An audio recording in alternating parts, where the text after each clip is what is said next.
আমরা একটা liberal democracy চাই, আমরা একটা উদারপন্থী গণতন্ত্র চাই, কারণ এর জন্যই আমরা 1971 সালে স্বাধীনতার যুদ্ধ করেছিলাম।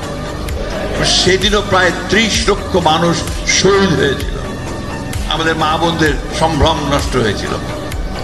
সেই কথাগুলো আজকাল কেউ উচ্চারণ করে না, কিন্তু সেটাই ছিল আমাদের ভিত্তি। সেই ভিত্তিটার উপর করেই আমরা কিন্তু সামনের দিকে এগিয়ে আজ পর্যন্ত এইখানে এসেছি। অনেকেই হতাশ হয়ে যাচ্ছেন আপনারা, আমাদের নেতাকর্মীরা অনেকেই হতাশার কথা বলেছে, দুঃখের কথা বলেছে, ক্ষোভের কথা বলেছে, কিন্তু আমি আমার এই বয়সে, অনেক বয়স হয়েছে, আমি কিন্তু এতটুকু হতাশ নেই। বাংলাদেশের এই ভূখণ্ডের মানুষের এটাই হচ্ছে ইতিহাস।